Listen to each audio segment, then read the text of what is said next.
MBBS, BDS படிப்புகளுக்கான தரவரிசை பட்டியல் 25ஆம் தேதி வெளியிட்டவுடன் மத்திய அரசின் கால அட்டவணைப்படி ஜூலை 30ஆம் தேதி காலை 10 மணிக்கு கலந்தாய்வு தொடங்கப்பட உள்ளதாக அமைச்சர் மா. சுப்பிரமணியன் தெரிவித்துள்ளார். சென்னையில் செய்தியாளர்களை சந்தித்த மா. சுப்பிரமணியன், தமிழகத்தில் இளங்கலை MBBS மற்றும் BDS படிப்புகளுக்கான 72,743 விண்ணப்பங்கள் பெறப்பட்டன என்றும், விண்ணப்பங்களில் சான்றிதழ்களை இணைக்க மறந்த மாணவர்களுக்காக தற்போது 2 நாட்கள் கால அவகாசம் வழங்கப்படும் எனவும் தெரிவித்துள்ளார். இந்த நாட்களில் எந்த சான்றிதழ்கள் இணைக்கப்படவில்லையோ அந்த சான்றிதழ்கள் இணைத்தால் மீண்டும் அந்த விண்ணப்பங்கள் சரிபார்க்கப்பட்டு தகுதி பட்டியல் வெளியிடப்படும் என்றார். இப்படி தகுதி பட்டியலை சரிபார்க்கும் பணி நடைபெற்றுக் கொண்டிருக்கிற போது 20 விண்ணப்பதாரர்களில் போலி சான்றிதழ்கள் இருப்பது கண்டறியப்பட்டிருக்கிறது. 20 மாணவர்கள் தங்களுடைய சான்றிதழ்களை போலியாக விண்ணப்பித்திருக்கிறார்கள்.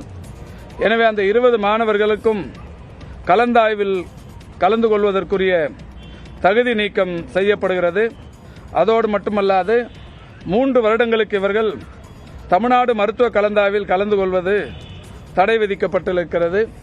அது மட்டுமல்ல, இவர்கள் மீது சட்ட ரீதியான நடவடிக்கையும் தொடரப்படவிருக்கிறது. இறுதிப்பட்டியல் 25ஆம் தேதி காலை 10 மணிக்கு வெளியிடப்படும் எனவும், 25ஆம் தேதி பட்டியல் வெளியிட்டவுடன் மத்திய அரசின் கால அட்டவணைப்படி ஜூலை 30ஆம் தேதி காலை 10 மணிக்கு கலந்தாய்வு தொடங்க உள்ளதாகவும் தெரிவித்தார். திருநெல்வேலி அல்வாவில் தேள் இருந்ததாக எழுந்த புகார் குறித்து உணவு பாதுகாப்புத்துறை அதிகாரிகள் நேரில் ஆய்வு நடத்தினர். திருநெல்வேலி சந்திப்பு பகுதியில் உள்ள சாந்தி கடையில் வாங்கிய அல்வாவில் தேள் இருந்ததாக வாடிக்கையாளர் ஒருவர் வீடியோ ஆதாரத்துடன் புகார் அளித்தார். இதனையடுத்து அந்த கடை மற்றும் குடோனில் மாவட்ட உணவு பாதுகாப்புத்துறை அதிகாரி புஷ்பராஜ் தலைமையிலான குழுவினர் ஆய்வு நடத்தினர். அத்துடன் புகார் குறித்து உரிய விளக்கம் அளிக்க கோரி கடையின் உரிமையாளருக்கும் நோட்டீஸ் வழங்கியுள்ளனர். அதே சமயம் சாந்தி அல்வா கடையின் நிர்வாகத்தினர் இந்த குற்றச்சாட்டுக்கு மறுப்பு தெரிவித்துள்ளனர். 100 டிகிரி சூட்டில் அல்வா தயாரிக்கப்படுவதாகவும் அதில் முழுமையாக தேள் இருக்க வாய்ப்பில்லை என்றும் உணவு பாதுகாப்புத்துறை அதிகாரிகளிடம் கூறினர். விருதுநகர் மாவட்டம் சிவகாசி அருகே ஆசிரியரை மது பாட்டிலால் தாக்கிய 2 பள்ளி மாணவர்கள் கைது செய்யப்பட்டனர். திருத்தங்கலில் உள்ள அரசு மேல்நிலைப் பள்ளிக்கு 4 மாணவர்கள் மது போதையில் சென்றனர். அவர்களை பொது அறிவியல் பிரிவு ஆசிரியர் சண்முக சுந்தரம் தட்டி கேட்டார். மேலும் தலைமை ஆசிரியரிடம் அழைத்துச் செல்வதாக கூறியுள்ளார். இதனால் ஆத்திரம் அடைந்த 2 மாணவர்கள் பையில் மறைத்து வைத்திருந்த மதுபாட்டிலை எடுத்து ஆசிரியரின் தலையில் தாக்கினர். இதில் மண்டை உடைந்து படுகாயமடைந்த ஆசிரியர் சண்முக சுந்தரம் மருத்துவமனையில் சிகிச்சைக்கு அனுமதிக்கப்பட்டுள்ளார். இது தொடர்பாக வழக்கு பதிவு செய்த காவலர்கள் 2 மாணவர்களை கைது செய்து கூர்நோக்கு இல்லத்தில் அடைத்தனர். விசாரணையில் கடந்த ஆண்டு செய்முறை தேர்வில் குறைவான மதிப்பெண் வழங்கியதற்கு பழிவாங்கும் நோக்கிலும் அவரை தாக்கியதாக மாணவர்கள் தெரிவித்துள்ளனர். போலி திருக்குறள் விவகாரத்தில் ஆளுநருக்கு தொடர்பில்லை என நிகழ்ச்சி ஒருங்கிணைப்பாளரும் மருத்துவருமான மோகன் பிரசாத் விளக்கம் அளித்துள்ளார். மருத்துவ தினத்தையொட்டி கடந்த 13ஆம் தேதி நடைபெற்ற மருத்துவர்கள் விருது வழங்கும் நிகழ்ச்சியில் ஆளுநர் RN ரவி பங்கேற்றார். இந்த நிகழ்ச்சியில் அவருக்கு வழங்கப்பட்ட நினைவு பரிசில் செருக்கறிந்து என தொடங்கும் போலியான குரல் அச்சிடப்பட்டிருந்தது சர்ச்சையை ஏற்படுத்தியது. இந்நிலையில் இந்த நிகழ்ச்சியின் ஒருங்கிணைப்பாளர் மோகன் பிரசாத் இதுகுறித்து விளக்கம் அளித்துள்ளார். இதுல ஆளுநருக்கோ அல்ல ராஜ்பவனுக்கோ எந்தவித இதுவும் இல்லை, இன்வால்மெண்ட் இல்லை. இந்த மிஸ்டேக் ஃபுல்லாக பியோர்லி எங்கள் சைடு மிஸ்டேக் தாங்க. அது நாங்கள் திருக்குறளில் நாங்கள் கொடுத்ததில் அந்த தப்பாக பிரிண்ட் ஆயிடுச்சு. அதனால் அந்த குழப்பம் அது. really sorry about it. Thirukkural மாறியது குறித்தும் மோகன் பிரசாத் விளக்கினார். நாங்கள் கரெக்டான குறளை தான் சொல்லியிருந்தோம். அந்த செறிவறிந்துங்கிற குறள் அது இது செருக்கறிந்துன்னு மாறி வந்துச்சு. மருத்துவர்களுக்கு வழங்கப்பட்ட விருதுகள் திரும்ப பெறப்பட்டு திருக்குறளை திருத்தி ஓரிரு நாட்களில் திரும்ப கொடுக்க திட்டமிட்டிருப்பதாகவும் அவர் கூறினார். சென்னை IIT மெட்ராஸ் வடிவமைத்த OID-1 எனப்படும் எடை குறைந்த மிக இலகுவாக இயங்கும் சக்கர நாற்காலி மாற்றுத்திறனாளிகளின் பயன்பாட்டிற்கு கொண்டு வரப்பட்டுள்ளது. மாற்றுத்திறனாளிகளின் உடல்வாகுக்கு ஏற்றவாறும் கையாள்வதற்கு எளிமையாகவும் மோனோடியூப் ரிஜிட் ஃப்ரேம் தொழில்நுட்பம் மூலம் உருவாக்கப்பட்டுள்ள இந்த சக்கர நாற்காலி விண்வெளித்துறையில் பயன்படுத்தப்படும் உலோகங்கள் மூலம் இந்தியாவிலேயே தயாரிக்கப்பட்டுள்ளது. இதன் அறிமுக நிகழ்ச்சியில் கலந்து கொண்ட IIT இயக்குநர் காமகோடி, நடக்க முடியாத மாற்றுத்திறனாளிகள் எளிமையாக கையாளும் வகையில் இந்த சக்கர நாற்காலிகள் உருவாக்கப்பட்டுள்ளதாக தெரிவித்தார். எல்லாருக்கும் எல்லா ஆப்பர்ச்சுனிட்டியும் நம்ம கொடுக்கணுங்கிறது ரொம்ப முக்கியம். அதுல முக்கியமா இது மாதிரி நடக்க முடியாதவர்களுக்கு அவங்களுக்கு ஒரு நல்ல இயல்பான வாழ்க்கை வாழறதுக்கு ஒரு ஃபெசிலிட்டி பண்ணி கொடுக்கிற ஒரே நோக்கத்தோட இந்த த்ரைவ் மொபிலிட்டி இந்த கம்பெனி இந்த லைட் வெயிட் வீல் சேரை பண்ணியிருக்காங்க. இது ஐஐடியில் தான் இதோட ரிசர்ச் நடந்தது. இந்த ரிசர்ச் இப்போ ஒரு ப்ராடக்டா மாறி இருக்கு. தற்போது கிடைக்கும் சக்கர நாற்காலிகளின் எடை 17 கிலோ வரை உள்ளதாகவும் ஐஐடி உருவாக்கிய OID1 நாற்காலியின் எடை 9 கிலோ மட்டுமே எனவும் குறிப்பிட்டார். இது என்னன்னா, இப்போ நான் இப்படி தூக்குறேன் பாருங்களேன், இது எவ்வளவு லைட்டானா என் ஃபேஸ்ல ஒரு எந்த ஒரு இதுமே இல்லை, ஜாலியா ஒரு கை விடுறேன். ஏற்றுமதி செய்யும் வகையில் உருவாக்கப்பட்ட சர்க்கர நாற்காலி விலை 2.5 லட்சம் ரூபாயாகவும் சாதாரண வகை 75,000 ரூபாயாகவும் விலை நிர்ணயம் செய்யப்பட்டுள்ளது. இந்த சர்க்கர நாற்காலி இணையதளம் வாயிலாக இன்று முதல் விற்பனைக்கு வரவுள்ளது. தமிழ்நாட்டின் அரசியல் களத்தில் விறுவிறுப்பை கூட்டிய டாப் 5 செய்திகளின் அணிவகுப்பு உங்களுக்காக. அதிமுகவை அமித்ஷாவிடம் EPS அடமானம் வைத்துவிட்டதாக முதலமைச்சர் மு.க.ஸ்டாலின் விமர்சித்துள்ளார். மயிலாடுதுறை மாவட்டத்தில் 48 கோடியே 17 லட்சம் ரூபாய் செலவில் 47 முடிவுற்ற பணிகளை முதலமைச்சர் மு.க.ஸ்டாலின் தொடங்கி வைத்தார். மேலும் 271 கோடியே 24 லட்சம் ரூபாய் மதிப்பில் அரசு நலத்திட்ட உதவிகளை 54,461 பயனாளிகளுக்கு வழங்கினார். பின்னர் பேசிய அவர் 10 ஆண்டுகளுக்கு மேலாக மத்தியில் இருக்கும் பாஜக கச்சத்தீவை மீட்க என்ன நடவடிக்கை எடுத்தது என்று கேள்வி எழுப்பினார். ஒரு நாட்டோடு ஒப்பந்தம் போடுவது என்பது ஒன்றிய அரசினுடைய அதிகாரத்தில் இருக்கு. 10 ஆண்டுகளுக்கு மேல பாஜக தான் ஒன்றியத்தில் ஆட்சி செஞ்சுக்கிட்டு இருக்கு. இதுவரையில கச்சத்தீவை மீட்க அவர்கள் எடுத்த நடவடிக்கை என்ன? தொடர்ந்து பேசிய அவர் அதிமுகவினரே எடப்பாடி பழனிசாமியை நம்ப தயாராக இல்லை என்று விமர்சித்தார். தமிழ்நாட்டு மக்கள் தொடர்ச்சியா உங்களுக்கு டாடா பைபை சொல்லிட்டு தான் இருக்காங்க. இந்த தேர்தலில் உங்களுக்கு நிரந்தரமா குட் பை சொல்லிட்டு போறாங்க. உங்க சுயநலத்துக்காக, உங்க குடும்பத்தினரை ரெய்டில் இருந்து காப்பாற்றுறதுக்காக அதிமுகவையே டெல்லியில போய் அமித்ஷா கிட்ட அடமானம் வச்சுட்டு வந்திருக்கிறீங்க. மயிலாடுதுறையில் 82 கோடியில் புதிய ரயில்வே மேம்பாலம் கட்டப்படும், 45 கோடியில் தரங்கம்பாடிக்கு இரட்டை வழிச்சாலை அமைக்கப்படும் என்பன உள்ளிட்ட அறிவிப்புகளை வெளியிட்டார். திமுக கூட்டணியில் உள்ள விசிக கம்யூனிஸ்ட் கட்சிகளுக்கு அதிமுக பொதுச் செயலாளர் எடப்பாடி பழனிசாமி அழைப்பு விடுத்துள்ளார். சிதம்பரத்தில் பரப்புரையில் ஈடுபட்ட போது உரையாற்றிய அவர் ஜெயலலிதாவை கொலை செய்ய முயற்சி நடந்ததாக குற்றம் சாட்டினார். அம்மாவை கொலை செய்ய முயற்சிக்கு எத்தனை முயற்சி! அம்மா பிரச்சாரத்தை முடிச்சுக்கிட்டு கார்ல வந்துட்டு இருக்கும்போது மீனம்பாக்கம் விமான நிலையத்தில் லாரி விட்டு அம்மா கார் மீது மோதினார்கள். பாஜகவை பார்த்து தனக்கு பயமில்லை என கூறி எடப்பாடி பழனிசாமி கூட்டணி கட்சிகளை ரத்தின கம்பளம் விரித்து வரவேற்பதாக கூறினார். அந்த கூட்டணி கட்சிக்கு அவர்கள் வேட்டு வைக்கிறார் திரு ஸ்டாலின். இவ்வளவு அசிங்கப்பட்டுமா அந்த கூட்டணியில் இருக்க வேணும்?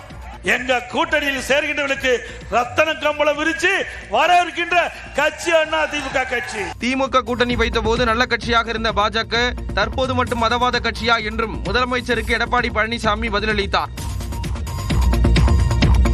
திமுக கூட்டணியில் குழப்பத்தை ஏற்படுத்தவே தங்களை கூட்டணிக்கு EPS அழைப்பதாக விடுதலை சிறுத்தைகள் கட்சித் தலைவர் திருமாவளவன் பதிலளித்துள்ளார். யாரோ சொல்லுவதை அவர் திருப்பி சொல்லுகிறார் என்றுதான் எண்ண தோன்றுகிறது. அதாவது திமுக கூட்டணிக்குள்ளே குழப்பத்தை ஏற்படுத்த வேண்டும், அதற்கு இப்படி சொல்லி வைப்போம் என்று சொல்லித்தந்து சொல்லுவது போல் தோன்றுகிறது. அமித்ஷா கூட்டணி ஆட்சி என்று பலமுறை சொல்லியும் கடந்த தேர்தலில் தேசிய ஜனநாயக கூட்டணியில் இருந்தவர்கள் கூட அதிமுகவுடன் கைகோர்க்க தயாராக இல்லை என்று திருமாவளவன் விமர்சித்துள்ளார். 2021 ஆண்டு நடைபெற்ற சட்டமன்ற பொதுத் தேர்தலில் அதிமுக தலைமையிலான அந்த கூட்டணியில் இடம்பெற்ற கட்சிகளே இன்னும் எந்த முடிவையும் எடுக்கவில்லை. அதுவும் அமித்ஷா அவர்கள் திரும்ப திரும்ப வந்து கூட்டணி ஆட்சி என்று சொல்லியும் அவர்கள் அசைந்து கொடுக்கவில்லை என்பதுதான் இன்றைக்கு யதார்த்தமாக உள்ள நிலை. இது எத்தனை முறை சொல்றது? திமுக கூட்டணியில் குழப்பத்தை ஏற்படுத்த முடியாது என்றும் திருமாவளவன் திட்டவட்டமாக தெரிவித்துள்ளார். அதிமுக கூட்டணி ஆட்சி அமைக்கும் என்றுதான் அமித்ஷா கூறியதாக எதிர்க்கட்சித் தலைவர் எடப்பாடி பழனிசாமி தெரிவித்துள்ளார். கடலூர் மாவட்டம் சிதம்பரத்தில் செய்தியாளர்களை சந்தித்த அவர் கூட்டணி தொடர்பான முடிவுகளை தானே எடுப்பேன் என்றும் விளக்கம் அளித்துள்ளார். எங்களுடைய கூட்டணி ஆட்சி அமைக்கிறதா சொல்றேன். கூட்டணி ஆட்சி அமைக்கிறதா சொல்றேன். நீங்க தவறா புரிஞ்சுட்டு வெளிப்பட்ட நான் என்ன? நான் தான் தெளிவா சொல்லிட்டுல. நாங்க இருவரும் அமர்ந்து தெளிவுபடுத்தியாச்சு. அதுல இந்த கூட்டணிக்கு அதிமுக தலைமை, அதிமுக ஆட்சி அமைக்கும். அதுல EPS இன்னும் உங்களுக்கு தெளிவுபடுத்தணும். கூட்டணி ஆட்சி குறித்த கேள்விக்கு ஆட்சிக்கு வந்த பின்னர் கேளுங்கள் என்றும் எடப்பாடி பழனிசாமி பதிலளித்தார். அந்த பாத்துக்களை விடுங்க. ஏங்க பந்தியிலே குறை வைக்கல இலை ஓட்டுனேன்னு. முன்னதாக அரசியல் பங்கேற்பது பாமகவின் உரிமை என்று கூறியுள்ள அக்கட்சியின் தலைவர் அன்புமணி கூட்டணி ஆட்சி முழக்கத்தை எழுப்பியுள்ளார். இது தொடர்பாக தனது எக்ஸ் பக்கத்தில் பதிவிட்டுள்ள அவர் தமிழ்நாட்டை ஆளும் அரசில் பாமகவும் பங்கேற்க வேண்டும் என்று குறிப்பிட்டுள்ளார். ஆட்சி அதிகாரத்தில் பாமகவின் உரிமையை வென்றெடுக்க கட்சியின் தொடக்க நாளில் உறுதியெடுப்போம் என்றும் தொண்டர்களுக்கு அன்புமணி வலியுறுத்தியுள்ளார். மாதர் சங்கங்கள், மகளிர் அமைப்புகள், மனித உரிமை ஆர்வலர்கள், முற்போக்கு சிந்தனையாளர்கள், எழுத்தாளர்கள், பெண்ணியவாதிகள்லாம் எங்கே படுத்திருக்கிறீங்க? மாதர் சங்கங்கள், முற்போக்கு அமைப்புகள் குறித்த நாம் தமிழர் கட்சியின் தலைமை ஒருங்கிணைப்பாளர் சீமானின் இந்த கருத்து சர்ச்சையை கிளப்பி இருக்கிறது.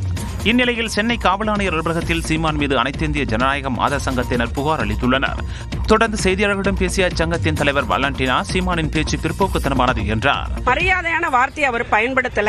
இது அனைத்து இந்திய ஜனநாயக மாதர் சங்கத்துக்கு மட்டும் இல்ல, தமிழ்நாட்டில் இருக்கக்கூடிய ஒட்டுமொத்த பெண்களையும் அவர் மரியாதை குறைவாக பேசுறார் நாங்க நினைக்கிறோம். மேலும் சீமானின் பேச்சை கண்டித்து தமிழ்நாடு முழுவதும் போராட்டம் நடத்த உள்ளதாகவும் அவர் கூறினார். இதற்கிடையே சீமானின் பேச்சுக்கு மார்க்சிஸ்ட் கம்யூனிஸ்ட் கட்சியின் மாநில செயலாளர் சண்முகம் கண்டனம் தெரிவித்துள்ளார். இது தொடர்பாக தனது எக்ஸ் பக்கத்தில் பதிவிட்டுள்ள அவர் தன்னை தவிர தமிழ்நாட்டில் யாருமே போராடுவதில்லை என சீமான் கருதி கொண்டிருப்பதாகவும் ரிதன்யாவுக்காக மாதர் சங்கம் எழுப்பிய குரல் கிணற்று தவளையாக இருக்கும் சீமானுக்கு கேட்காமல் இருக்கலாம் எனவும் விமர்சித்துள்ளார். மத்திய அமைச்சரவையில் எடுக்கப்பட்ட முக்கிய முடிவுகள், விமான விபத்து தொடர்பாக ஏர் இந்தியா வெளியிட்டக்கூடிய புதிய அறிக்கை உள்ளிட்ட செய்திகளை டாப் 5 இந்தியா பகுதியில் பார்க்கலாம். 100 மாவட்டங்களில் பயிர் உற்பத்தியை அதிகரிக்க 24,000 கோடி ரூபாய் நிதி ஒதுக்கீடு செய்ய மத்திய அமைச்சரவை ஒப்புதல் அளித்துள்ளது. டெல்லியில் பிரதமர் நரேந்திர மோடி தலைமையில் நடைபெற்ற மத்திய அமைச்சரவை கூட்டத்தில் தன் தானிய கிருஷி திட்டத்திற்கு ஒப்புதல் அளிக்கப்பட்டது. இதன் மூலமாக குறைந்த பயிர் உற்பத்தி செய்யப்படக்கூடிய 100 மாவட்டங்கள் அடையாளம் காணப்பட்டு இத்திட்டம் செயல்படுத்தப்பட உள்ளது. இத்திட்டத்திற்காக 24,000 கோடி ரூபாய் நிதி ஒதுக்கீடு செய்யப்பட உள்ளது. ஒவ்வொரு மாநிலத்திலும் குறைந்தபட்சம் ஒரு மாவட்டமாவது இத்திட்டத்தில் இடம்பெறும் என்றும் இதன் மூலமாக 1,70,00,000 விவசாயிகள் பயன்பெறுவார்கள் என்றும் மத்திய அரசு தெரிவித்துள்ளது. அத்துடன் நெய்வேலி பழுப்பு நிலக்கரி நிறுவனத்தின் துணை நிறுவனமான NLC புதுப்பிக்கத்தக்க எரிசக்தி நிறுவனத்தில் 7,000 கோடி ரூபாய் முதலீடு செய்யவும் மத்திய அமைச்சரவை ஒப்புதல் அளித்துள்ளது. 2030ஆம் ஆண்டுக்குள் நிலக்கரி அல்லாத எரிசக்தி திறனை 500 ஜிகாவாட் அளவுக்கு உற்பத்தி செய்ய வேண்டும் என்ற இலக்கை எட்டுவதில் NLC முக்கிய பங்காற்றும் என்று மத்திய அரசு தெரிவித்துள்ளது. உத்தராகண்ட் மாநில அரசு பள்ளிகளில் மாணவர்களுக்கு தினமும் பகவத்கீதை உபதேசம் கட்டாயமாக்கப்பட்டுள்ளது. அந்த மாநில அரசு இது தொடர்பாக விடுத்திருக்கூடிய அறிக்கையில் தினமும் காலை பள்ளி கூடும்போது ஒரு கீதை ஸ்லோகம் உபதேசிக்கப்பட வேண்டும் என்று உத்தரவிடப்பட்டுள்ளது. கீதையிலிருந்து தினமும் ஒரு வாசகத்தை தேர்வு செய்து அதற்கான உரிய விளக்கங்களுடன் மாணவர்கள் மத்தியில் உபதேசிக்கவும் கேட்டுக் கொள்ளப்பட்டுள்ளது. வாரத்திற்கு ஒரு கீதை ஸ்லோகனை தேர்ந்தெடுத்து பள்ளி அறிவிப்பு பலகையில் அதற்கான விளக்கத்துடன் இடம்பெறச் செய்ய வேண்டும் என்றும் உத்தரவிடப்பட்டுள்ளது. வார இறுதியில் கீதை ஸ்லோகன் குறித்து மாணவர்களுடன் விவாதித்து அவர்களுடைய எண்ணங்களை கேட்டு பெறவும் உத்தரவிடப்பட்டுள்ளது. மாணவர்களின் அறிவு உள்ளிட்டவை அடங்கிய மதிப்புகள் சார்ந்த கல்வி மாதிரியை ஊக்குவிப்பதே இதன் நோக்கம் என்றும் அரசு தரப்பில் தெரிவிக்கப்பட்டுள்ளது. தேசிய கல்விக் கொள்கை பாடத்திட்டத்தில் பகவத்கீதை, ராமாயணம் உள்ளிட்டவையும் இணைக்கப்பட வேண்டும் என்று தாங்கள் கோரிக்கை விடுத்திருப்பதாக ஜார்க்கண்ட் கல்வி அமைச்சர் தன் சிங் ராவத் குறிப்பிட்டுள்ளார்.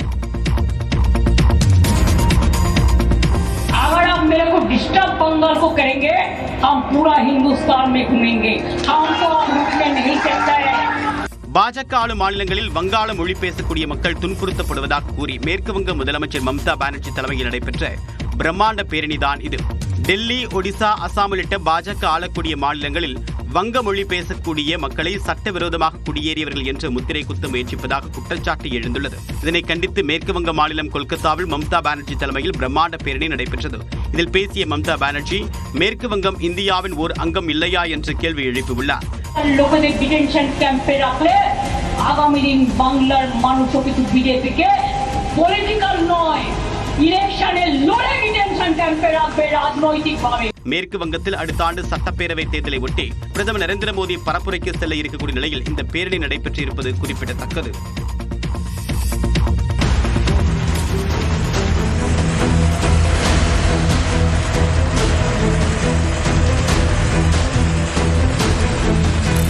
மத்திய பிரதேசத்தில் கோவிலுக்கு அடித்தடம் போடும் பணியின் போது 6 அடி பள்ளத்தில் விழுந்ததில் மருத்துவர் படுகாயமடைந்தார். சியோனி மாவட்டத்தில் ஒரு கோவிலின் கட்டுமான பணி நடந்து வந்தது.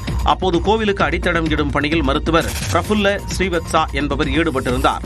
அப்போது அவர் தவறி சுமார் 6 அடி குழிக்குள் விழுந்து விட்டார்.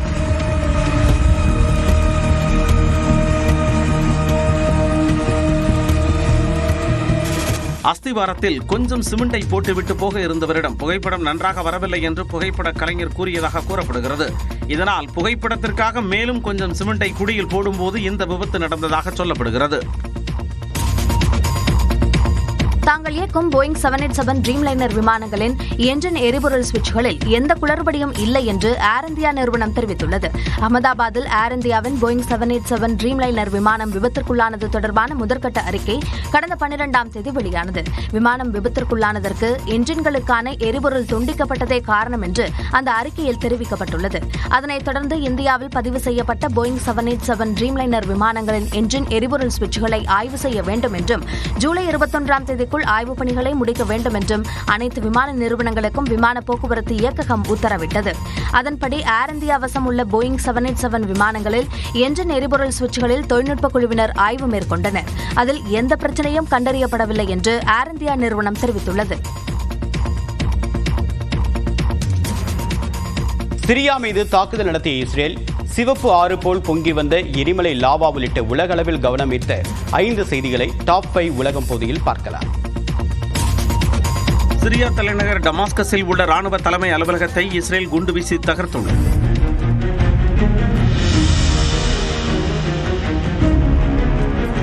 தெற்கு சிரியா பகுதியில் வசிக்கும் துரு சமூகத்தின் மீது இஸ்லாமிய குழுக்கள் தாக்குதல் நடத்தியதற்கு பதிலடியாக சிரியா இந்த தாக்குதலை நடத்தியுள்ளது. குண்டுவீச்சின் போது நேரலையில் நின்ற செய்தியாளர் ஒருவரும் செய்தி வாசித்துக் கொண்டிருந்த பெண் ஒருவரும் அச்சமடைந்து ஓடும் காட்சி பதிவாகியுள்ளது.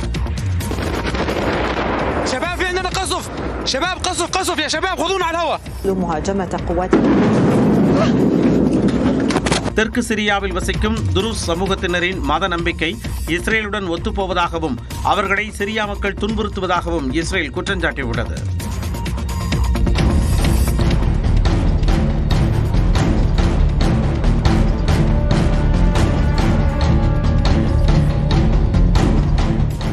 ரத்த ஆறு என்று தமிழ் சினிமாவில் கேட்டு கேட்டு பழகிப்போன சொல்லாடலை கண்முன் நிறுத்தியுள்ளது ஐஸ்லாந்தில் வெடித்துச் சிதறிய எரிமலை. கிரிண்டாவிக் என்ற இடத்திற்கு அருகே உள்ள எரிமலை கிடைமட்டத்தில் வெடித்துச் சிதறி வருகிறது. இதனால் அனல் பறக்கும் லாவா வெடித்துச் சிதறி அச்சத்தையூட்டும் வகையில் மேலெடும்பி வருகிறது.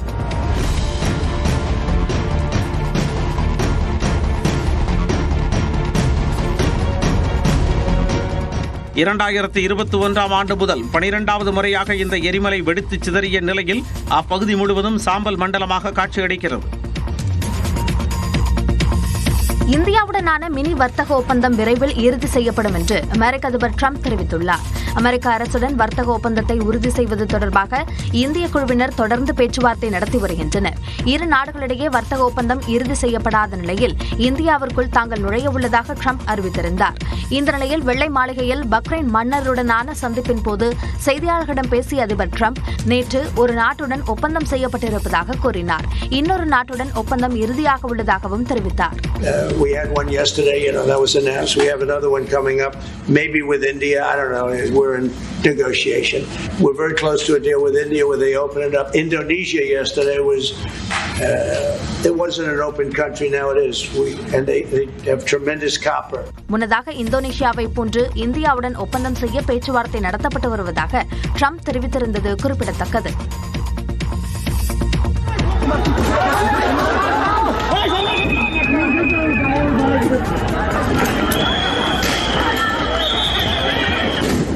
நான்கு பேரின் மரணத்திற்கு வித்திட்ட வங்கதேச கலவரத்தின் காட்சிகளே இவை. வங்கதேசத்தில் கடந்த ஆண்டு நடைபெற்ற மாணவர் புரட்சியில் பெரும் வன்முறை வெடித்து பலர் கொல்லப்பட்டனர். இந்த போராட்டம் மற்றும் வன்முறையை தொடர்ந்து பிரதமர் ஷேக் ஹசீனாவின் அரசு கவிழ்ந்தது. அது மட்டுமின்றி நாட்டை விட்டு வெளியேறிய அவர் இந்தியாவில் தஞ்சம் அடையக்கூடிய நிலையும் ஏற்பட்டது. இந்நிலையில் மாணவர்கள் அமைப்பு உருவாக்கியுள்ள தேசிய குடிமக்கள் கட்சியை சேர்ந்தவர்கள் வங்கதேச நிறுவனரும் ஷேக் ஹசீனாவின் தந்தையுமான ஷேக் முஜிபுர் ரஹ்மானின் இல்லம் முன்பாக பேரணி செல்ல முற்பட்டனர். அப்போது ஷேக் ஹசீனாவின் ஆதரவாளர்களுக்கும் காவல்துறைக்கும் இடையே கடும் மோதல் ஏற்பட்டு கலவரம் உண்டது.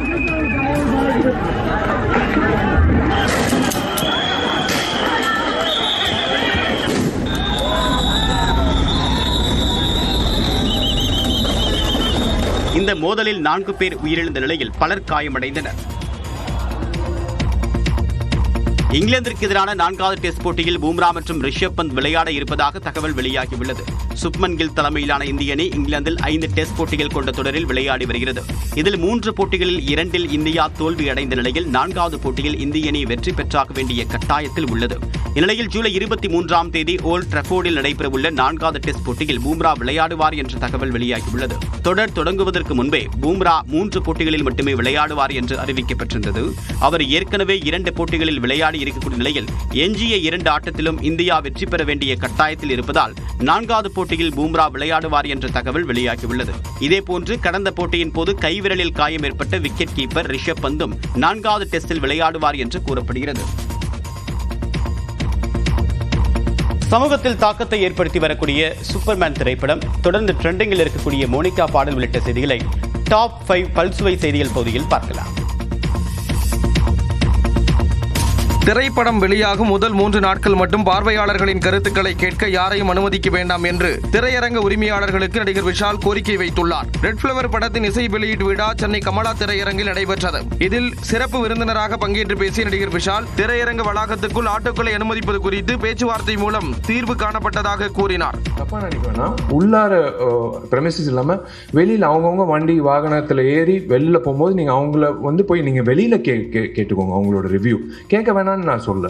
பின்னர் செய்தியாளர்களை சந்தித்த அவர் நடிகர் சங்கத்தின் புதிய கட்டிடம் 2 மாதங்களுக்குள் திறக்கப்படும் என்றும் அதில் தனது திருமணம் நடைபெறும் என்றும் கூறினார். 1979ஆம் ஆண்டு 46 வருடங்கள் முன்னாடி நடிகர் சங்க கட்டட திறப்பு விழா நடந்திருக்கு. 9 வருஷம் விடாமுயற்சியாக உழைச்சிருக்கோம். கண்டிப்பாக அந்த கட்டடம் வரும். நீங்கள் எல்லாரும் வந்து வாழ்த்தணும். சிறிய பட்ஜெட் படங்கள் வெற்றி பெறுவது மிகவும் மகிழ்ச்சியான விஷயம் என்றும் விஷால் கூறினார்.